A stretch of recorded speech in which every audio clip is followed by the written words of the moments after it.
Hi, this is Dr. Saraswati from Department of Resource Management of Nottingham University. Energy refers to the ability to do work. All activities of personal well-being and of home efficiency require energy to be carried out. Whether it is standing, sitting or dusting, cooking, repairing, all needs energy. It is one of the prime importance that one is not only aware of all energy resources available but also learns to use them wisely to achieve the family goals.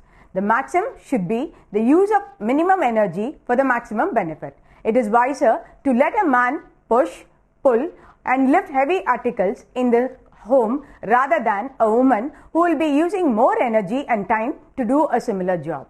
Energy is required to do work. Energy for work is available from non-human and human sources. Human energy or energy from human sources refers to individual's ability to do the work.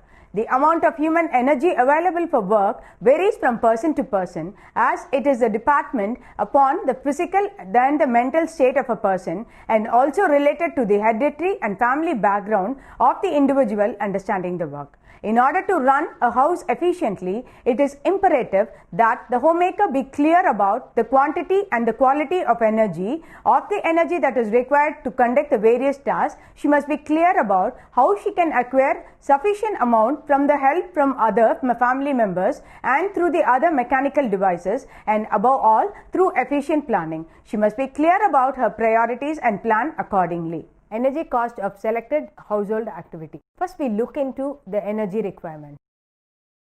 Energy is a basic requirement of man for the maintenance of life, growth and physical output. Like other animals, human beings obtain their energy from food in which it exists in chemically bound forms in the molecules of carbohydrate, proteins and fat. This energy from the food is liberated through the dynamic biochemical oxidative reaction in the body and is utilized in the following functions. 1. Maintenance of basic metabolic process. 2. Promoting growth. 3. Regulation of body temperature and the performance of various physical activity. The amount of energy available to the different category of people varies widely. It depends purely on or primarily on the physical, mental, economic status of the person. As for time, we know that during fixed hours of the day with us, we can plan our work accordingly. But in case of energy, it is not easy to measure the energy requirement, which is directly related to the energy output or expenditure. It also varies greatly from person to person and is largely influenced by the age, sex, body weight and the health of the person. Fatigue or tiredness from physical work lowers one's capacity to perform subsequent work. This is related to the way a homemaker utilizes her energy as well her mental approach to meet her homemaking responsibility. So, in order to manage energy efficiently and effectively, a careful planning and thought are required. She can plan her activities in such a way that it avoids meaningless wastage of energy so as to utilize the same or more effectively in useful activity. To achieve the economic utilization of energy, the homemaker needs to understand the following. 1. The relationship of energy to the stages in the family life cycle.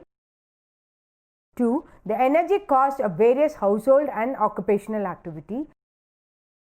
3. The most fatiguing physical activity and the form and effects of fatigue. The first one, the relation of energy to the stages of family life cycle.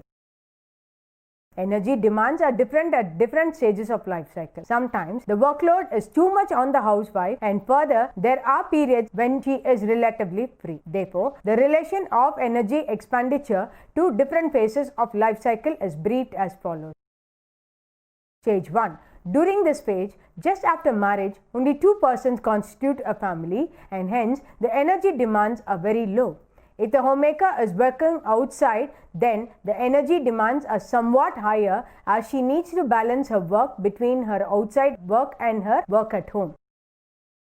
Stage 2. When children are young, energy demands are quite high. All the home activities take more time due to additional load of rearing up the children, resulting in rapid increase in the energy demand. Stage 3 and 4. In these stages, the work is very high as the children are in nursery, primary and high school. While meeting the additional requirements such as children, the energy demands both inside and outside the home are increased. This is the phase demand greatest activity for both children as well for the family. Stage 5. When children reach college age, they become responsible, resulting in lightening the workload on the homemaker. Her individual responsibilities are reduced further when the children are married off and independently settled. This saves sufficient energy for the homemaker to carry out work outside the home. Stage 6. At this stage, the energy demand diminishes and she saves energy as at old age and she becomes relatively unable to do much work. The second factor would be energy cost of the various household and occupational activity. The amount of energy required to perform a task are measured in terms of oxygen consumed by the body per minute for the purpose of oxidation of food for the release of energy. Now, the energy value of foods and the energy exchanges in the body are expressed in terms of calorie. Each calorie is the amount of heat required to raise the temperature of 1 gram of water through 1 degree centigrade. The larger the calorie, that is the calorie is also termed as kilocalorie, is equivalent to 1000 calorie. The energy requirement to perform any task is determined as the energy cost. Whatever the type of job is, it requires several types of effort. Example would be 1. The mental effort. 2. Visual. Third is a manual. Fourth is torsal. Fifth is pedal. Now, looking into the mental effort, it is required for doing any task, even the routine types. Example would be cooking, cleaning, dressing and washing utensils and clothes. And though these tasks are performed daily, still one has to think about the way to perform the same. As I mentioned, examples again would be thinking, reasoning, planning, decision making, directing, working and talking can also be included into the mental effort. The next would be the visual effort. All activities involve visual efforts, although we are not aware of them. Muscular movement of the eye, adjustment of vision to the objects at different distances and lighting conditions continuously takes place while performing any work. Accordingly, our eyes need to direct the movement of our hands, feet and other body parts. Example, eye movements, looking, searching, watching, adjustment to distances and lighting conditions. Third would be manual effort. This effort is required for the entire household and outside home tasks like cooking, mopping, dusting, washing, ironing, lifting, reaching, attending the office, carrying, stretching, pulling, etc. The next would be torsal effort. These involve movements of the torso and hence have been called as a torsal effort. They include bending, leaning, rising, turning, stopping, sitting, knitting and all this, and sometimes these efforts are needed to do a strenuous task like bending, rising, stooping, kneeling, etc. The next would be pedal effort. Some activity in the house involves using legs, which includes your pedal effort, like we have standing, walking, climbing stairs and moving, and these are very necessary for homemaking and recreational activity since the whole body needs to be moved around and these activities have heavy energy demands. Now, from the above, it becomes very clear that the household activity requires a combination of more than one type of effort. In order to have a well-balanced energy spend pattern, homemaker need to know the energy cost of various activity and those which are most tiring. Performing each homemaking task requires several types and combination of effort. For instance, even performing any such routine task as dressing, sweeping, dishwashing, which most homemakers do almost automatically, requires some mental effort. Although we are seldom conscious of it, most activity require visual effort because our eyes must direct the movements of our body. Muscular movement of the eyes and the adjustment of vision to different distances, the lighting can take place constantly. Such tasks as preparing meals, setting and clearing of table, dishwashing, laundering require no small amount of manual effort like reaching, raising, lifting, holding, carrying, pulling, etc.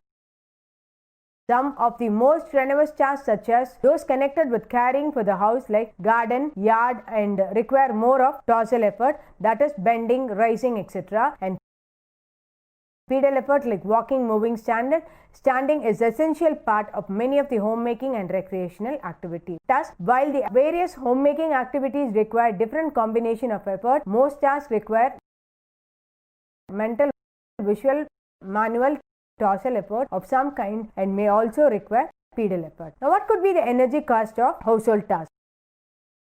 To work out well-balanced energy spending pattern, homemakers need to know both the energy cost of various homemaking activity and those concerned with the fatiguing ones. Now, the human energy required for the performance of any task is made up of several different parts. A certain amount of energy is needed for the maintenance of muscular tension and for the body's natural body process such as respiration, circulation, secretion and excretion. So, this is also known as resting metabolism. In addition, there is energy used in moving about and in actual doing of the task. Energy cost of a number of household tasks and the tasks were roughly divided into three categories as light work, moderate work and strenuous work. The light work including knitting, darning, sewing by hand or with a motor driven devices. Moderate includes ironing of towels, dressing the infants, washing dishes and sewing with a foot driven machine. Strenuous ones include washing and sweeping the floor. Now, we look into the energy expelled during these particular hours. Light work requires about 15% more energy than the resting in a chair, that a moderate work requires about 24 additional calories per hour and that a strenuous work requires about 50 additional calories per hour. Washing dishes at a table, which is about a height of 25.6 inches high, requires more energy than washing one at 39.4 inches higher. These figures actually shows the effect of posture on energy cost.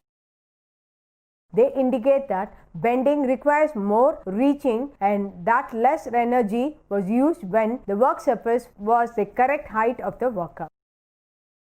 As more parts of the body were used, then the amount of energy used is also gradually increased. The total energy cost increased with the increased speed and that on the basis of efficient cleaning, and a speed of half to or 1 foot a second was most economical of human energy. The total cost of the half foot rate was 55.5 calorie and that of 1 foot rate was 79.1 calorie.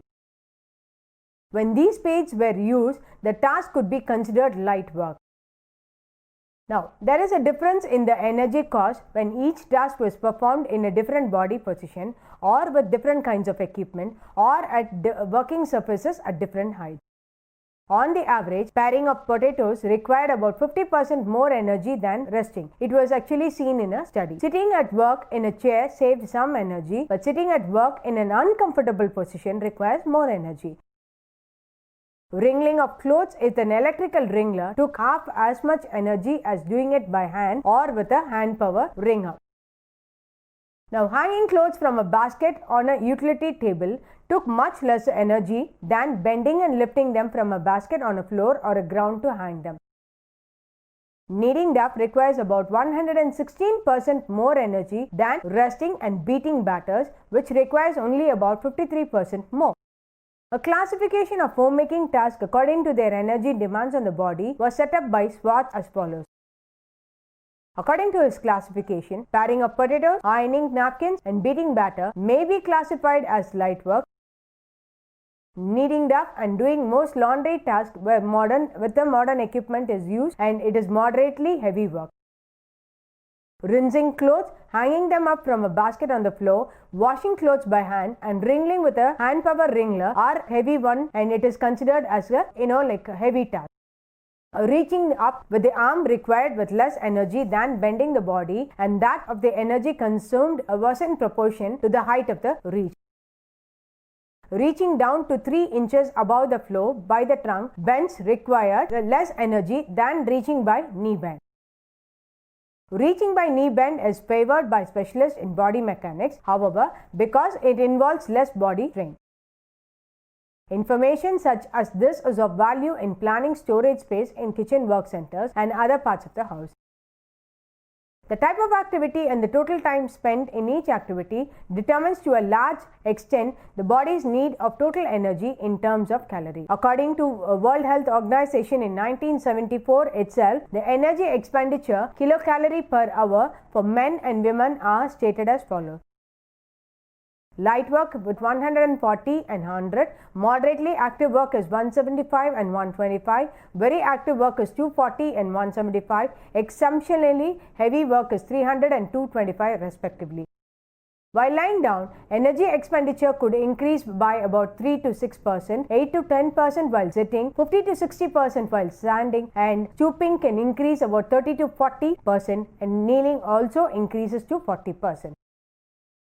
Keeping in view the individual variation in energy expenditure, Duren and Passmore in 1967 categorized the different activities of women as light, moderate and heavy activity as of those which required between 1.5 and 3.4 and 3.3 and 5.4 and more than 5.4 kilocalorie per minute respectively. Torren and Etel in 1982 revised this and considered the importance of body weight in defining energy expenditure and expressed the energy cost of different activity on per unit body weight basis as follows.